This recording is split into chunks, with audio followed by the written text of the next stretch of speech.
আসসালামু আলাইকুম। আশা করি সবাই ভালো আছেন। আজকে আমি যা রান্না করব সবকিছু একসাথে সাজিয়ে গুছিয়ে নিয়েছি। দেখুন, দেখতে থাকুন কি করি। ১ম এ আমি ইলিশ মাছটা ভেজে নিচ্ছি। আজকে মাছগুলো আমি আনাম ভাজতাছি, দেখতে ভালো লাগে তাই। দেখি।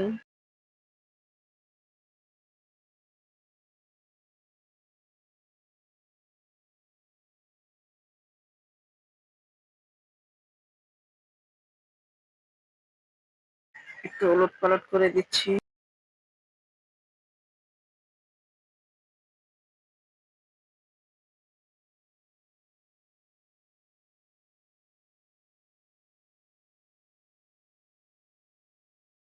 প্রথমে ইলিশ মাছটা ভেজে নিলাম। দেখুন মাছগুলো ভাজা হয়ে গেছে। দেখতে কি সুন্দর হয়েছে।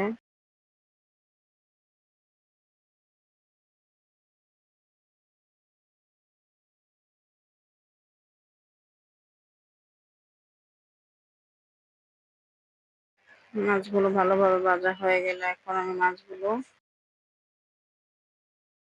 একটা প্লেটে উঠিয়ে নিব। দেখুন।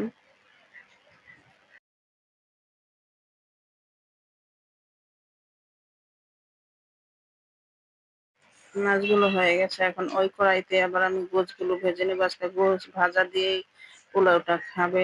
ছেলে-মেয়ে আবদার করেছে তাই ওরা যেভাবে পছন্দ করে সেভাবেই করতাছি। দেখুন কিভাবে গোছটা একটু অন্যরকম ভাবে ভাজবো। দেখি কিরকম লাগে। এই ১ম বার এরকম ভাবে ভাজতাছি। কেমন হয় দেখুন। সবগুলো গোছ দিয়ে এখন আমি একটু ঢেকে দিয়েছি।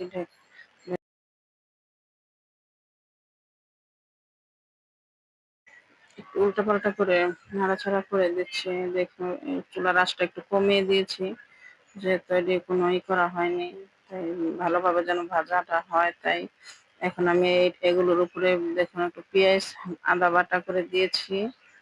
পুরাপুরি মিক্স করিনি। দেখি কেমন হয়। আজকে এই ১ম বানাচ্ছি। আশা করি ভালো হবে।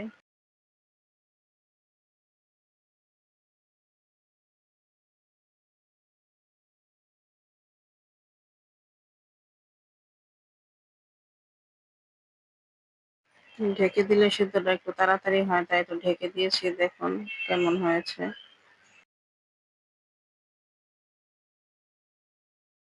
শুকনায় রাখবো। ঝোল দিয়ে গরম পোলাওটা খেতে অতটা ভালো লাগে না আমাদের কারোই। তাই এইভাবে একটু শুকনা করে পেঁয়াজটা দেওয়াতে একটু আটা হয়েছে।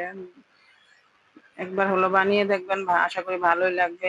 দেখতেও যেমন সুন্দর হয়েছে, খেতেও তেমন মজাই লাগে।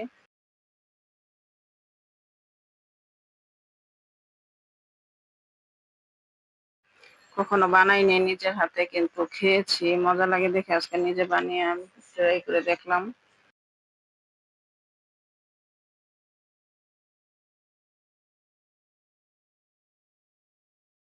গোশটার ভিতরে সব মসলা মেখে দিয়েছি তো তাই কোনো মসলা দিয়ে এখানে কোনো মসলা ব্যবহার আর করিনি।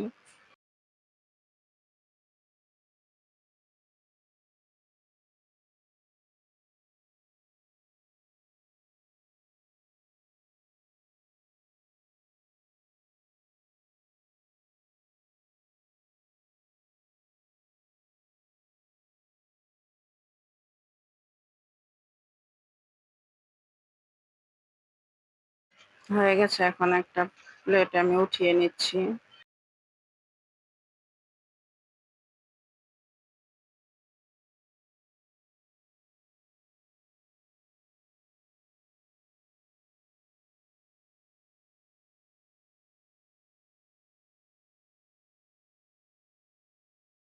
দেখুন কালারটা কি সুন্দর হয়েছে। খেতেও তেমনই মজা লাগে।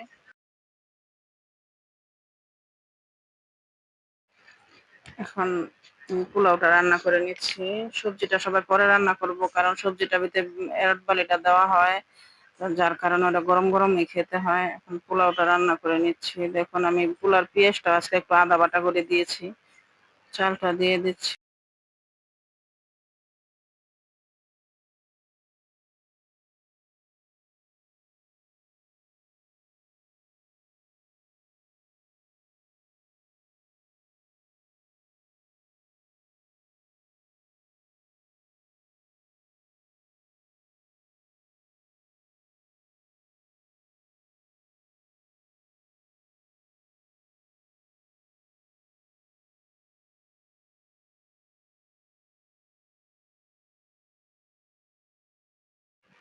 পরিমাণ মতন পানি দিয়ে পোলাওটা এখন ঢেকে রেখে দিব 10-15 মিনিটের জন্য। আমি পোলাওতে কোনো আদা বাটা ব্যবহার করি না।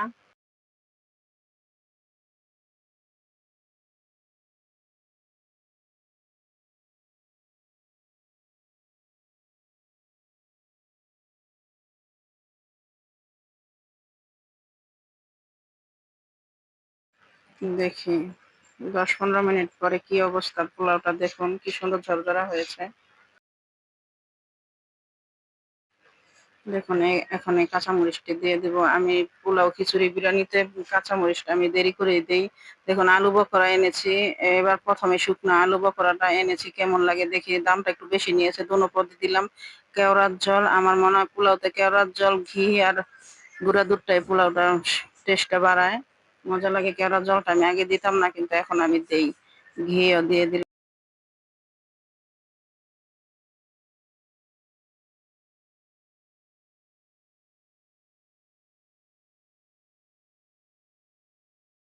প্রায় হয়ে গেছে। এখন আমি কুকারের সুইচটা অফ করে দিয়েছি।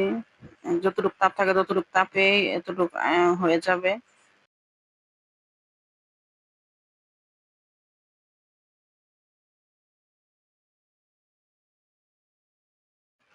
দুধটা দিতে আমার আগে মনে ছিল না। এখন আমি এই যে গুঁড়া দুধটা দিয়ে দিলাম। কিন্তু এখন দিয়ে দিলেও হয়ে যাবে, মিশে যাবে। একটু নাড়াচাড়া করে মিশিয়ে দিলেই হবে। আর আগে থেকে দিলে আমি দুধটা গুলিয়ে দিতাম, কিন্তু এখন আমি দুধটা গুলিয়ে দিলাম না। গুলাতে গেলে এখন পানিটা বেশি হয়ে যাবে। তাই এখন এভাবে দিয়ে নাড়াচাড়া করে দিলাম, হয়ে যাবে, সুন্দরই হবে।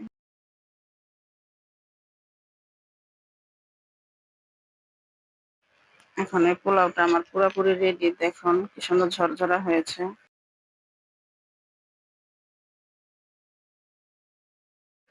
এখন সর্বশেষে এখন আমি সবজিটা রান্না করব। দেখুন কিভাবে রান্না করি।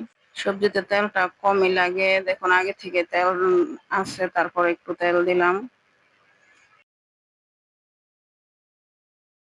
দেখুন ২টা এলাচ আর একটু দারচিনি দিয়েছি, একটা তেজপাতাও দিব।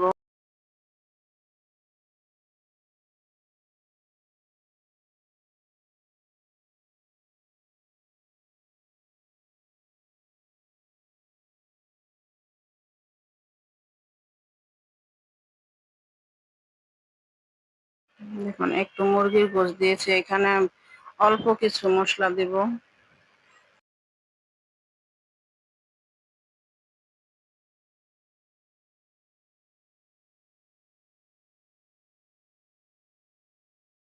সামান্য অল্প একটু আদা বাটা দিলাম। আর এখানে এখন একটু ধনিয়া পাখি, লবণটা দিলাম।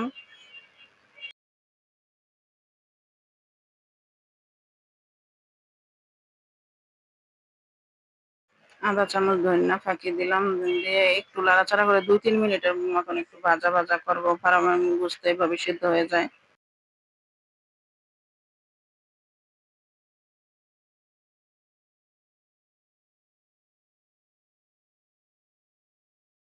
২-৩ মিনিট পর দেখুন গোশতটা একটু ভাজা ভাজা হয়ে যাওয়ার পরে এখন আমি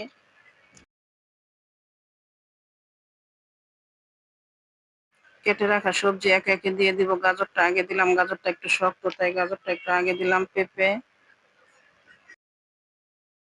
বটবটিটা আমার পছন্দ, তাই বটবটিটা একটু বেশি দিয়েছি। দেখুন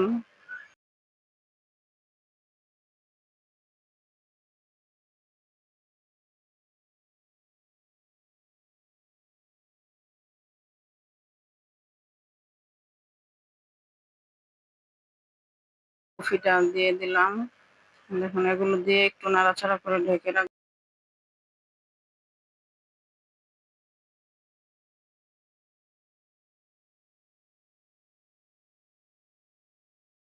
কয়েক মিনিট পরে এটা খুলে দেখতেছি, কারণ সবজিটা অতটা সিদ্ধ হলে ভালো লাগে না। একটু সিদ্ধটা কমই হয়। আমি একটু কমই করি। আমার কাছে অত সিদ্ধ হলে মনে হয় কি মজা লাগে না খেতে। এটা একটু কষাইতে কষাইতে আমি এদিকে গুঁড়া দুধ, এদিকে দেখুন গুঁড়া দুধটা আর বালিটা গুলিয়ে নিচ্ছি। একটু গুলিয়ে দিলে ভালো হয়। বালিটা তো সবসময় সাধারণত গুলিয়ে দিতে হয়। সবজির স্বাদটা যতই বাড়ে গুঁড়া দুধে আমার মনে হয়। দেখুন পেঁয়াজগুলিও দিয়ে দিলাম, পানি দিয়েছি, পানিটা দেখানো হয়নি, অল্প পানি দিই আমি। অল্প পানি দিলে বেশি পানি হলে আবার সবজিটা সিদ্ধ হয়ে, বেশি সিদ্ধ হলে মজা লাগে না। দেখুন অল্প 1 কাপের মতন পানি দিয়েছি। পেঁয়াজটা এখন দিলাম। পেঁয়াজটা এরকম করে সবজির মতন কেটে দিই আমি, পাস্তা রান্নাও এরকম করে কেটে দিই, এরকম পেঁয়াজটা মজা লাগে। দেখুন রান্নার ফাঁকে বিড়াল আইসা আবার আমার সাথে দুষ্টামি করতেছে। ওর উকুনে যখন কামড়ায় তখনই ওই আমার পায়ের কাছে এসে আমার পা নাড়াচাড়া দেয়। আমি আবার দেখুন একটু উকুন দেখতাছি। দেখুন আপনারাও দেখুন যে বিড়ালের উকুন, সারা শরীরে এই উকুন আছে, কিন্তু এই মুখের এদিকটা দিয়া বেশি উকুন। দেখুন দেখাই যায়, গলাটা ক্লিয়ার ভাবে দেখা যাইতেছে, ছোট ছোট উকুন। এই উকুনে কামড়াকামড়ি করলেই আমার কাছে আসে উকুন মারার জন্য। আমি একটু নাড়াচাড়া করে দিয়ে একটা এনে 5-6 মিনিট পরে দেখুন সবজিটা সিদ্ধ হয়ে গেছে। এখন আমি আগে গুঁড়া দুধটা দিলাম, দুধটাই স্বাদ বাড়ায়।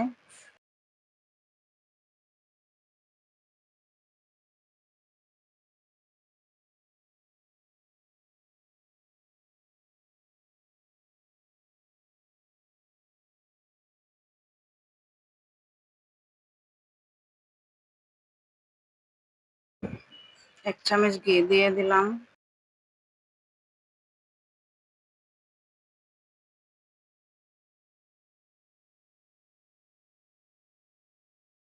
সর্বশেষে এখন ওই বালিটা গুলিয়ে রেখেছি, বালিটা দিলাম। আস্তে আস্তে দিতেছি, বেশি দিলে একবারে দিলে আবার দলা পাকা যায়, আর এতগুলো সব লাগবেও না। দেখুন যতটুকু লাগবে, দেখবো যে একটু ঘন হয়ে আসছে তখনই আমি বালিটা আর দিব না। হয়ে গেছে আমার বালিটা দেওয়া।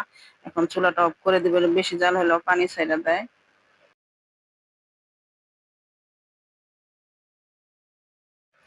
রান্না বান্না সব রেডি, এখন খাওয়ার পালা। দেখুন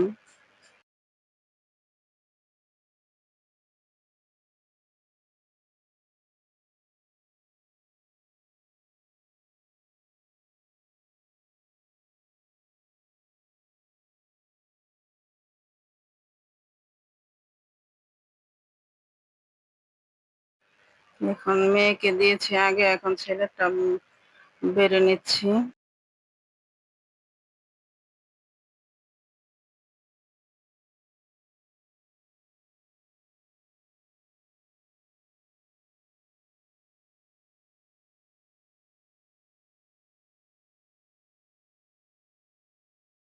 ছোট থেকে সানিকে আমি সব সময় খাবার প্লেটে ডেকোরেশন করে দিয়েছি, দিতে এই অভ্যাসটাই সানির এখনো রয়ে গেছে। তাফি অতটা বোঝে না, কিন্তু সানি বোঝে, আম্মু আমার প্লেট সাজায়া দাও। দেখুন সবকিছু দিয়ে সানির প্লেটটা আমি সাজিয়ে দিচ্ছি।